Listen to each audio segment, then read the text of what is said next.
We were making fun of my husband at a neighborhood gathering until he stood up and said it was over for good. Hey, Reddit, I'm using a temporary account because this story is so humiliating, and I don't want my husband to find out I'm sharing it, especially since he follows my main account. I'm in a tough situation, and honestly, I have no clue what to do. My name is Lisa. I'm 24, and my husband, Jack, is 26. We've been married for 3 years and have known each other since college. I never thought things would turn out like this. I guess it all started with misunderstandings and my reckless behavior. I'm sorry if this feels disorganized. I'm still hurt and confused. Jack is an introvert, while I've always been the outgoing one. I love hosting parties and being around people, while Jack prefers quiet evenings with a book or a movie. Despite our differences, he has always supported my social life, even though it's not something he enjoys. But I pushed things too far, and now I regret everything. A little background. Jack has always been a bit of a pushover. I hate using that word, but it's the only one that fits. He's always gone out of his way to make me happy, doing everything possible to keep our relationship strong. I took him for granted because I assumed he would never leave, that he loved me too much to stand up for himself. Jack is the kind of man who will wake up early to bring me my favorite coffee, cancel his plans if I was feeling down, and always put me first. He was caring, attentive, and eager to please. Over time, I stopped appreciating his efforts. I didn't realize how much he was giving or how my actions were affecting him. I started pulling away. Jack, wanting to keep me happy, agreed when I said I wanted to be a stay-at-home wife. Even though we didn't have kids, he didn't hesitate. But instead of using my time wisely, I became lazy. I did less around the house, expecting Jack to handle everything. After long days at work, he would return to a messy home with no dinner waiting. Yet he never complained. He just got to work. Cooking, cleaning, doing it all. I started seeing him as weak, resenting how accommodating he was. I wanted someone stronger, someone who would challenge me, not a man who gave in to my every demand. I began spending more time with friends, enjoying myself while Jack stayed home. Behind his back, I made fun of him, turning him into a joke. My friends encouraged this, telling me I deserved better, someone who could match my energy. The more I distanced myself, the harder Jack tried to hold on. He surprised me with gifts, planned romantic dinners, and talked about our future together. But I had already checked out. I didn't want someone who worshipped me. I wanted excitement and passion. Our relationship became a toxic cycle. Jack tried to make me happy while I pushed him away. I even started flirting with other men, enjoying the attention. Jack noticed, but he never confronted me. Instead, he kept trying harder, believing that his love could fix things. The more I lost respect for him, the more our friends did too. It wasn't just the jokes. I dismissed him in front of others. When he tried to join conversations, I rolled my eyes or ignored him completely. Our friends followed my lead, treating him with less respect. They joked about him being whipped or too soft. But Jack, ever the peacemaker, laughed it off. He never showed his pain. Though I'd sometimes catch a flicker of hurt in his eyes, he quickly masked it with a smile, insisting he was just happy if I was happy. I didn't realize how deeply this was affecting him, how it was breaking his confidence. Jack's few remaining friends started pulling away. They didn't understand why he tolerated my behavior. They told him he deserved better and needed to stand up for himself. But Jack always defended me. He said I was just going through a phase, that he loved me no matter what.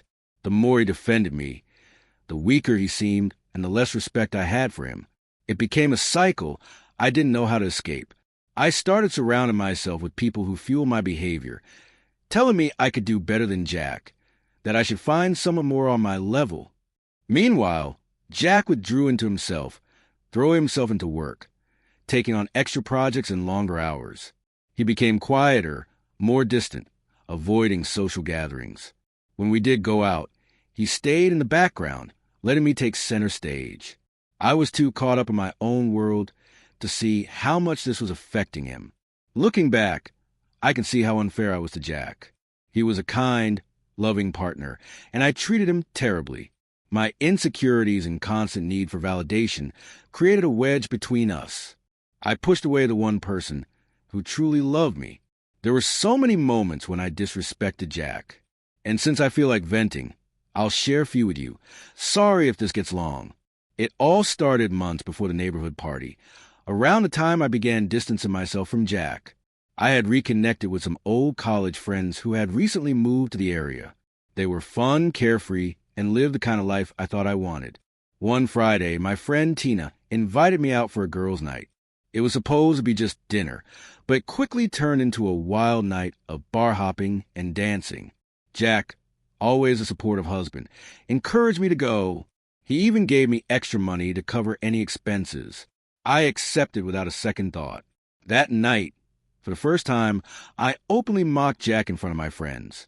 Fueled by alcohol, I bragged about how he did everything for me, how he let me be a stay-at-home wife even though we had no kids, and how he never complained. Tina and the others laughed, urging me on, and I soaked up the attention. The next morning, I woke up with a pounding headache and a wave of guilt. Jack, as always, made me breakfast after my night out. When he asked how my evening was, I kept my answers vague, avoiding details. I saw the concern in his eyes, but he didn't press. Instead, he simply said he was happy that I had fun and that he loved me. The guilt I felt quickly turned into irritation. I brushed him off. Over the next few weeks, I went out more often with my friends. Jack, despite looking increasingly exhausted, continued to support me. Our conversations became shorter, and the tension between us grew. I could sense his disappointment, but I ignored it, convincing myself he would never leave me. One evening, Tina and some friends came over for a movie night. Jack cooked dinner for us and then retreated to the bedroom to give us space. After a few glasses of wine, the conversation turned to relationships. Tina mentioned her boyfriend, saying she wished he were as devoted as Jack. That led to more jokes about how Jack was too good for me, how I had him wrapped around my finger, and how he was such a pushover.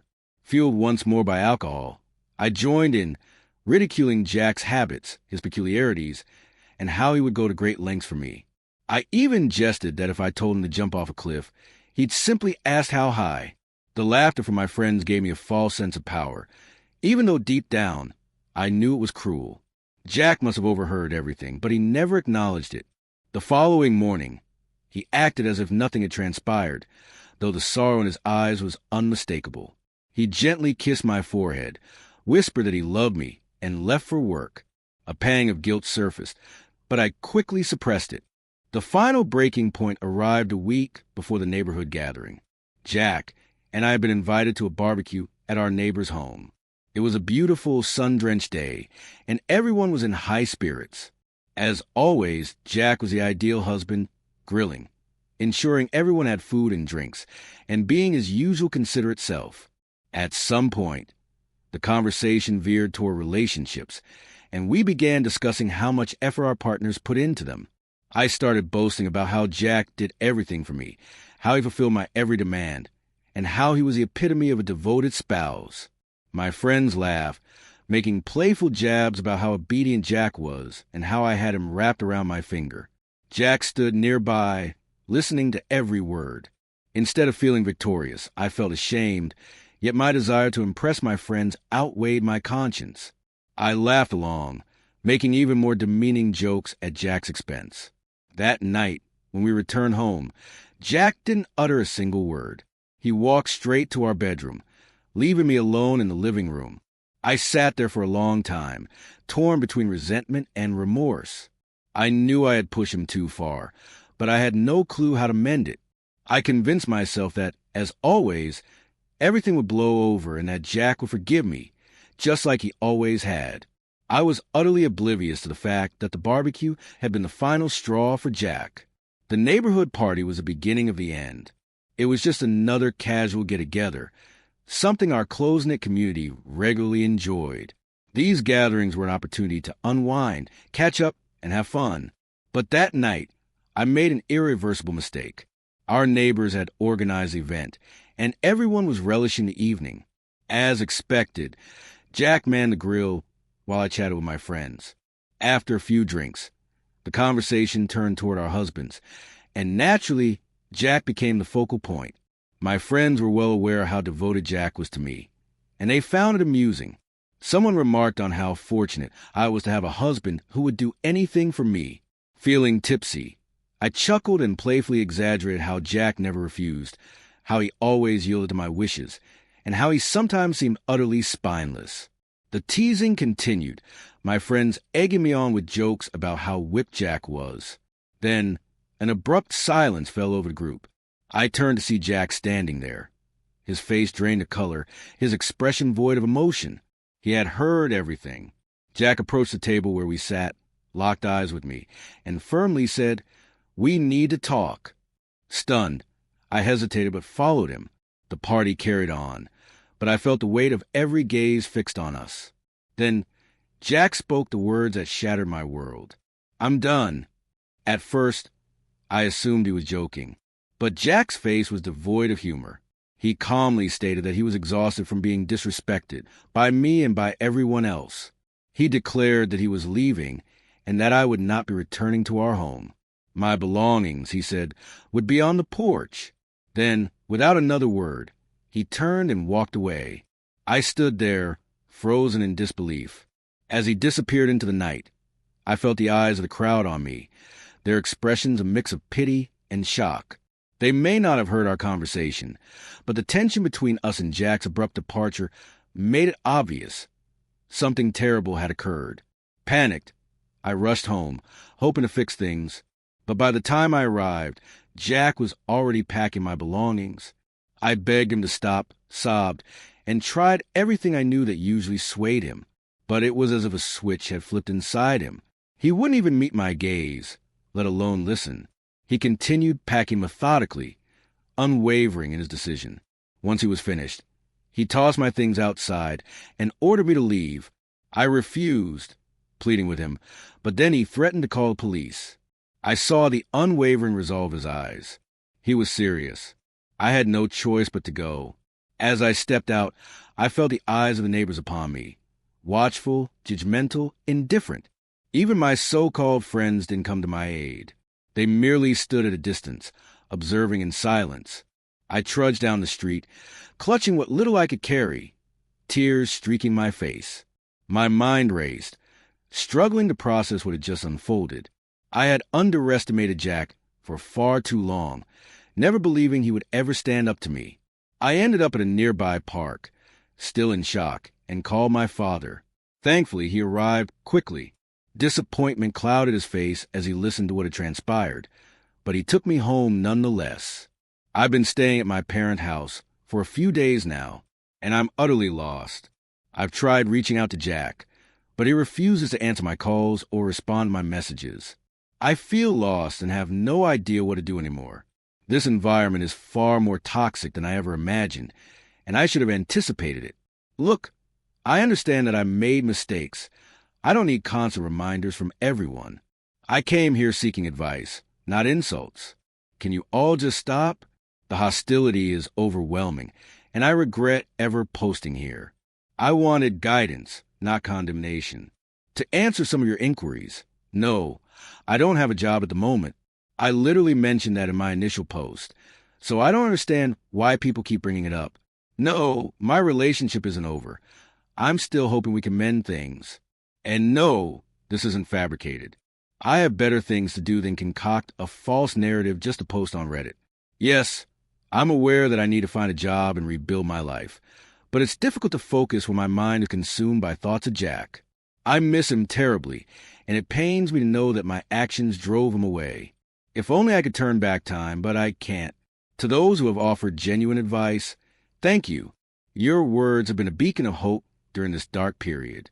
But for those who are just here to criticize, please understand that I am already facing the repercussions of my actions.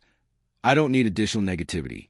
I'm trying to take things one step at a time, figuring out how to make amends and prove to Jack that I can change. It won't be easy, but I'm committed to doing whatever it takes. If anyone has practical advice on how to navigate this situation, I would genuinely appreciate it. Another update. I don't even know why I bother posting here anymore. Reddit is such a venomous space, but since I have nowhere else to vent, here I am. First, I want to express my gratitude for my parents. Without them, I would probably be homeless right now. They've been my anchor through all of this, and I honestly don't know what I'd do without their support. Second, I realized that all my so-called friends, including Tina, were never real. Not a single one has checked in on me since the incident. No calls, no texts. They're despicable, and I've blocked them all. It's painfully clear now that they never truly cared about me. As for my husband, we finally had a conversation, and he's firm on going through with a divorce. I know he'll regret it someday, and when he does, I won't be waiting for him. I'm giving him what he wants. So, that's where I stand, still trying to figure out my next move. It's hard to envision the future when everything feels so unstable. I've been applying for jobs, but nothing has come through yet. It's discouraging, but I'm trying to remain optimistic. I still can't believe how quickly my life unraveled. One moment, I was thriving, surrounded by people, and the next, I was utterly alone, my life in shambles. It's a lot to process, and I'm struggling to come to terms with it. Despite everything, I am determined to push forward. I recognize my mistakes, and I'm willing to work on myself. But it's hard not to feel resentful. I gave so much to my friends and my husband, and now I have nothing left. To those who have been supportive, thank you. Your kindness means more than you know. To those who have been cruel, I hope you never find yourself in my position. It's easy to judge when you're on the outside looking in, but it's a different story when your own world crumbles. For now, I'm focusing on securing a job, saving money, and eventually getting my own place.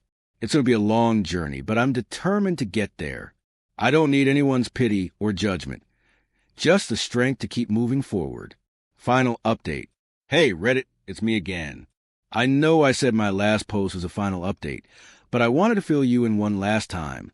After enduring months of toxic comments, I stopped engaging here. But here's the ultimate conclusion. The divorce is finalized. I'm still living with my parents, and I finally got a job, though I despise it. The pay is terrible, and my dad had to help me land it. But for now, I'm sticking with it. As for the divorce proceedings, everything was straightforward. The house always belonged to Jack, even before our marriage. And since I was a stay-at-home wife, I received a small amount of alimony, but not much. We didn't have children, so there were no custody battles. I attempted to talk to Jack again, but he's truly done with me. The most painful part? He seems happier without me. And that stings. I know I messed up, and I'll never forgive myself. I don't want to linger on Reddit anymore. It's just too toxic. But I felt like I owed you all one last update. To those who spent their time spreading hate, please find something better to do with your lives. One last thing. I know I said that was a final update, but I discovered something shocking. All my single friends who used to mock Jack with me are now chasing after him. I found out when I bumped into an old acquaintance from the neighborhood. Back when I was with Jack, I didn't talk to her much because Tina didn't like her, but she filled me in on all the gossip. Apparently, my ex has no interest in any of them, which is a relief because they are awful people. It's ironic, really. The same people who helped ruin my marriage are now vying for his attention. It's a bitter pill to swallow, but a hard lesson learned. That acquaintance was surprisingly kind and didn't hold my past mistakes against me. She even offered help if I ever needed it, which was comforting. It's nice to know that some decent people still exist. I'm still at my miserable job, but at least I'm earning something. I've been saving up, hoping to move out of my parents' house soon. It's a struggle, but I'm determined. Jack and I no longer speak. I tried reaching out a few more times, but he's completely shut me out. Seeing him happier without me is a constant reminder of just how badly I screwed up. I've started therapy, and it's helping me reflect on my actions, helping me understand why I did the things I did. It's a long road, but I'm committed to change. Anyway, this really is the last update. I'm trying to stay optimistic and focus on what's ahead, taking things one day at a time. To those who gave me constructive advice, thank you. Your support meant more than you know. To those still sending hate, please move on. We all make mistakes, and I'm doing my best to learn from mine. Life is too short to be consumed by so much negativity. Thank you and take care.